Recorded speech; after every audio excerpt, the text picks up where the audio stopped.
경우에 따라서 이혼할 때 악의적으로 재산을 빼돌리면요, 형사적으로 강제집행 면탈죄에 해당하기 때문에 형사처벌 받으실 수도 있습니다. 이혼 소송에서 조정을 할 때만 하더라도 아내 A씨가 보유한 아파트 시세는 이혼 시보다 약 1억 5천 정도가 오른 상황이었어요. 남편 B는 약 5천만 원에서 6천만 원을 재산 분할로 더 받으면 조정을 하겠다는 입장이었는데, 아내 A씨는 별거 시점으로 하면 오히려 줄 돈이 없다, 나는 오히려 받아야 된다, 이렇게 주장을 해서 조정이 결렬돼서 판결로 간 사건이었거든요. 결과는 안녕하세요. 가사이혼 전문 최선혜 변호사입니다. 이혼 소송에서 가장 많이 다투는 부분은요, 바로 돈, 재산 분할입니다. 의외로 친권, 양육권, 양육비는요, 어느 정도 양측이 협의나 조정이 되는 경우가 많은데, 재산 분할은 재산이 많을수록 치열하게 다투게 되더라고요.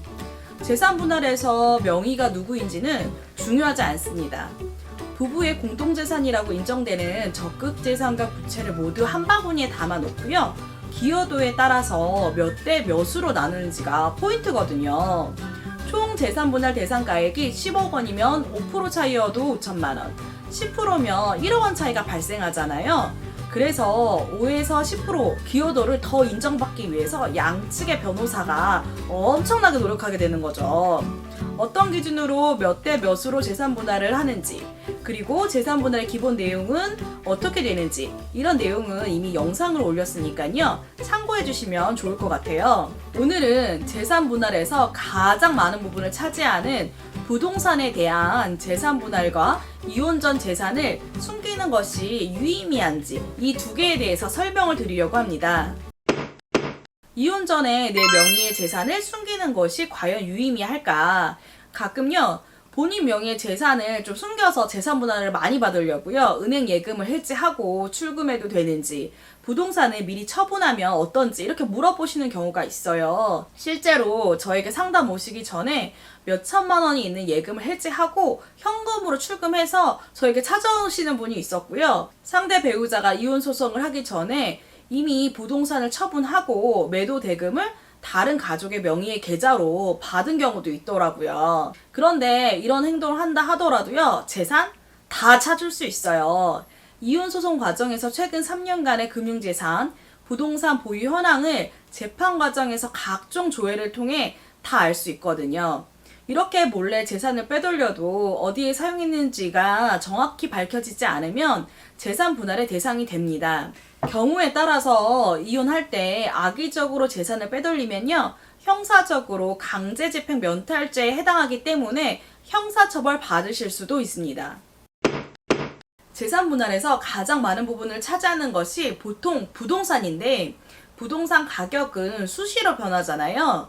최근 몇 년간 부동산 가격이 급등하고 있어요. 몇 달 사이에 적게는 몇 천만 원대, 많게는 몇 억씩 오르는데, 부동산 가액은 언제를 기준으로 해야 될까요? 많은 분들이 재산 분할의 기준 시점은 별거 시점이 아니냐, 이렇게 대답하시는 분들이 더 많을 거예요.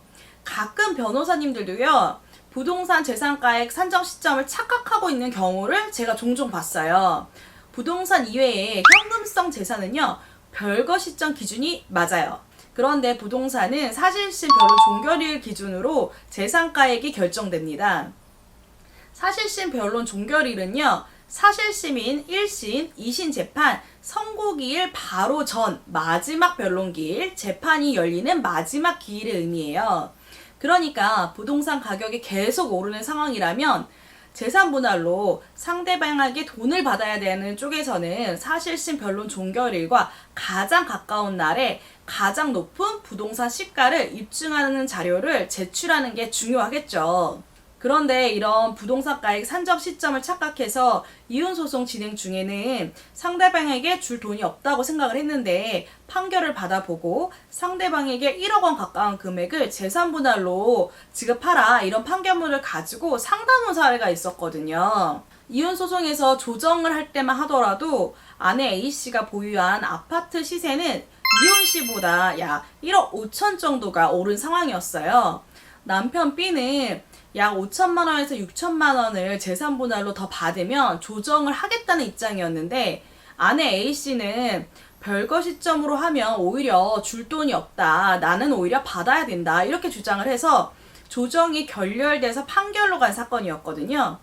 결과는 사실심 변론 종결 시에는 아파트 시세가 2억 원이 올라서요. 오히려 재산분할로 남편에게 1억 원을 지급해야 되는 상황이 발생한 거죠. 차라리 조정을 했으면 금전적으로 아내 측은 더 이득이었는데 오히려 재산분할 시점에 대해 착각을 하시는 바람에 손해를 보게 된 케이스인 거죠. 제가 만약에 1심 대리인이었으면 조정을 하자고 권유했을 거예요. 아파트의 경우에는요, KB 부동산 시세를 법원이 많이 반영하시는 편이고 수시로 부동산 시세를 확인할 수 있어서 부동산 가액을 변론 종결 시에 입증하기가 매우 쉬운 편이에요.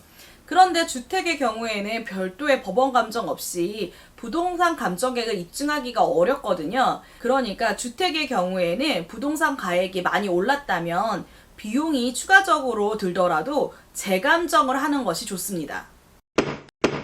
가장 요즘 최근에 문제가 되는 게 아파트 분양권이 있는 경우에 재산 분할을 어떻게 나누어야 하는지 그 산정 방법이 문제가 되거든요. 사실심 종결 전까지 계약금 내지 일부의 중도금만 납입이 완료된 경우에는요. 혼인 파탄이 있기 전에 총 납입한 분양대금 중 기납부한 그 분양대금으로 보는 경우가 많은 것 같아요. 그런데 혼인관계가 파탄에 이르기 전까지 계약금 및 중도금으로 아파트 분양대금 중 70%가량을 납입한 상황에서 혼인생활이 파탄이 나서 별거를 하게 됐는데 명의자인 남편이 남은 잔금을 모두 지급을 하고 소유권 이전 등기까지 한 사건에서는요. 재산분할에 대한 대상은 혼인관계 파탄 이전에 납입한 분양대금이 아니라 사실심 변론 종결일 이전에 취득한 아파트다라고 한 대법원 판결도 있었습니다. 예를 들어서 10억 원이 분양가였다고 하면요. 혼인 파탄 전에 납입한 분양대금은 7억 원이었겠죠? 그런데 이 아파트가 급등을 한 거예요. 그래서 사실심 변론 종결 시에는 아파트 시세가 20억이라고 가정해 봅시다. 그러면 혼인관계 파탄 이전에 납입한 분양대금 7억 원을 재산분할 대상으로 볼 것이냐? 아니면 사실심 변론 종결일에 아파트 시세인 20억 원을 재산분할의 대상이 되냐에 따라서 재산분할을 받을 수 있는 금액이 엄청 차이가 났겠죠. 물론 기여도 부분에서는 그 금액이 어느 정도 조정되기는 합니다. 근데 판례에서는 어떻게 됐다? 사실심 종결일 전 20억 원을 기준으로 판단을 하셨어요. 엄청 다르죠. 왜 다를까요? 모든 건 케이스 바이 케이스고 사례마다 모두 다르기 때문에 그 사안마다 달리 봐야 된다는 점을 반드시 기억하셔야 됩니다. 오늘은 재산분할, 그중 부동산과 분양권 중심으로 재산분할에 대해서 설명을 드렸는데요. 각자의 사정이 있기 때문에 이혼 결정을 하는 당사자의 의견은 존중드립니다. 하지만 이혼 후에 경제적인 부분은 현실적으로 생각하실 필요가 있어요. 그리고 아이가 있다면 아이들에게 더 좋은 환경을 만들어주기 위해 최대한 재산 분할을 많이 받는 것이 중요한 것 같더라고요. 결혼도 현실이지만 이혼은 더 현실입니다. 그래서 이혼은 너무 힘들고 어려운 문제예요. 제가 여러분의 그 법률 지원자로서 관련 영상을 계속 올려드릴 테니까요. 저희 채널에서 조금이나마 도움과 위로를 받으시길 바라겠습니다. 궁금하신 점이 있으면요. 댓글을 남겨주세요. 시간이 될 때 최대한 성실히 답변 드리도록 하겠습니다.